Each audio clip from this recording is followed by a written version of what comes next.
Now, I make a lot of Fable content, and considering it's quite the niche series and we haven't had a main title for 10 years, I think it's safe to say I don't do it for the views. Fable is to me what Pokemon is to me. Both were a massive part of my childhood. Fable was the game that got me into RPGs. And though I love both these franchises and have a lot of positives to say, I'm also very critical of them because I want them to be better and don't want to just fondle the metaphorical corporate balls of anything they release simply because nostalgia. I mean, look at the new Pokemon game. Apart from it finally going open world, which is what it should have done years ago, it looks crap. But I'm not here to shit on Pokemon. No, that's for another video. Subscribe and turn on the bell to be notified. I'm here to show my love for Fable whilst also throwing in stuff that I deeply disliked about it. So with that weird intro out of the way, here are 10 things I love about Fable and 5 things I hate. And yes, I will be doing these for all 3 Fable games. Let's begin.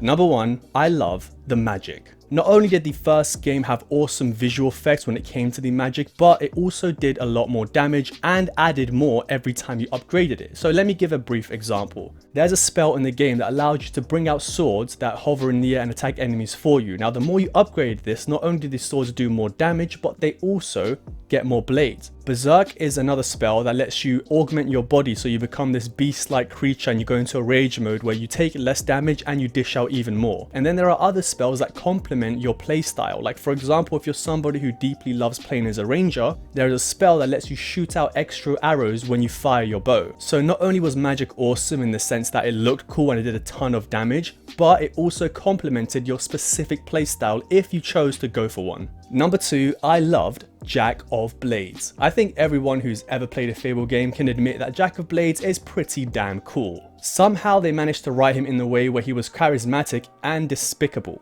I mean, this guy burned down your village, killed your father, gouged your sister's eyes out, then threw her into the woods, kidnapped your mum, and then later slit her throat in front of you, and for some reason, we still like him. Jack was such a cool character that when Lionhead made the Lost Chapters DLC, they included him again to come back from the dead, but this time as a dragon. Number 3, I hated the fishing minigame. Now, whilst fishing was an awesome feature in Fable and had really cool benefits to use, the minigame that required you to use it was terrible. It's to the point that when I replay Fable, I don't even go and get my rod at the first moment because I just don't want to do it. It's boring and it's tedious, and when the line snaps, I snap.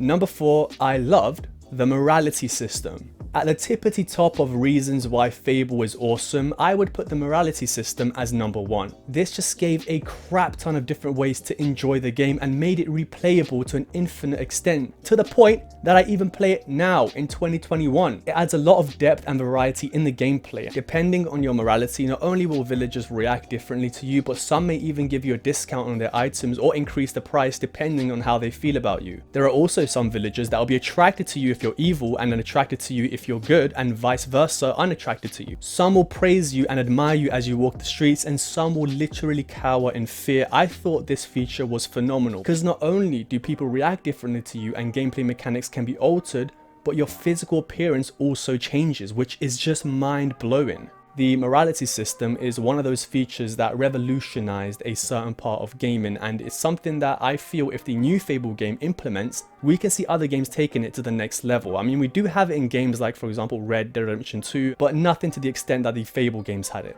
Number 5, I loved the Renown System. Right next to the morality system, just a smidge under it, was the Renown System. These two worked hand in hand so well. Now at the beginning it doesn't really show itself because no one knows who you are. You walk around the streets, they don't call you, they just look at you all weird. But after a point in the story, specifically the arena, villagers will react so much differently to you than they did in the past. You'll walk in and they'll cheer for you and you can show your trophies off, and women and men will have these massive love hearts over their head literally because you're famous. It also made it that much better that every time you do level up your renown, the guild master would let you know. This was a feature that was removed in Fable 3, which I completely understand because you were already pretty famous for being the prince or the princess, but I really hope that when the next Fable game comes back, this is implemented as a key feature as was in the first two.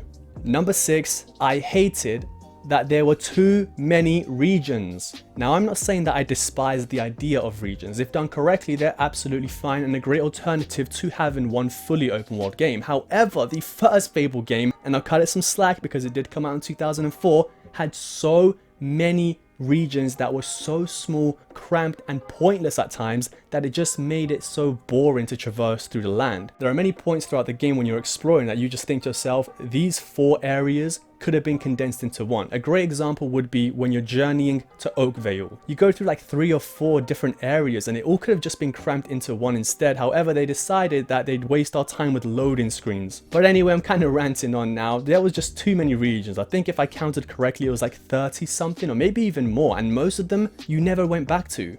Number 7, I hated the controls. Now, though I understand why the controls for the first game were clunky, and Lionhead did try to fix it in Fable Anniversary when they implemented the Fable 2 and 3 control scheme, however, it just still never clicked as well as it should have. I know that there were just so many different mechanics in place and so many different ways to use combat and so little space on your control pad, but still, I feel like some things could have been refined just that tad bit better. Like for example, you'd constantly be flourishing when you try to sprint because they were the same button. Range was also a bit annoying. Magic seemed pretty cool, but apart from that, it was just nah. I know it's a bit of a nitpick, but I genuinely don't have many things I dislike about Fable, so I had to just put something like this in.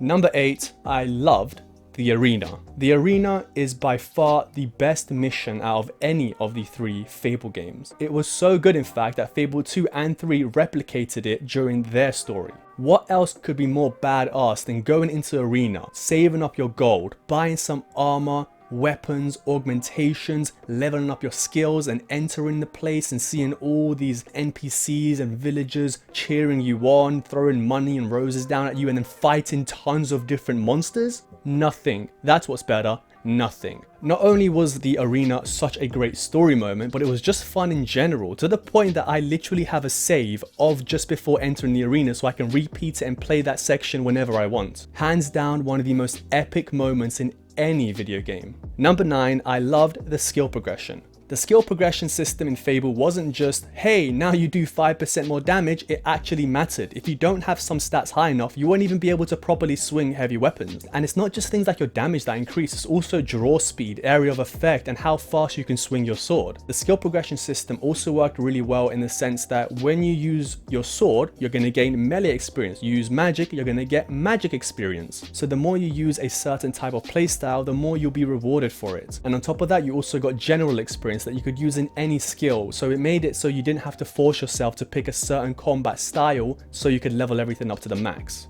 Number 10, I loved the gear and loot. Armor, weapons, and augmentations. These things didn't just look cool, but you could buy different versions of the same armor type to match your morality. So if you were evil, you'd obviously end up going for the dark plated armor, whereas if you were good, you'd go for the gold plated armor. And depending on which one you wear, again, villagers would react accordingly to that specific type of armor. There were also an abundance of weapon types, katanas, long swords, hammers, axes. And on top of that were augmentations, which allowed you to have specific types of effects on your weapons, like fire damage or piercing damage. Though there weren't a crazy amount of gear, I'd argue they were more than enough for your playthrough. Number 11, I hated that the story was too short. Now don't get me wrong, Fable had a great story, especially for 2004 standards. However, it just felt so rushed that it meant you couldn't get totally invested in the story. There were also moments that just felt so flat, like when Teresa comes back alive and she's like, what's wrong? You don't recognize your own sister, and it's like, what's going on right now? I'm not saying that the game needed to be 30, 40 or 50 hours long for its narrative, but I think a couple extra hours just to have something in between to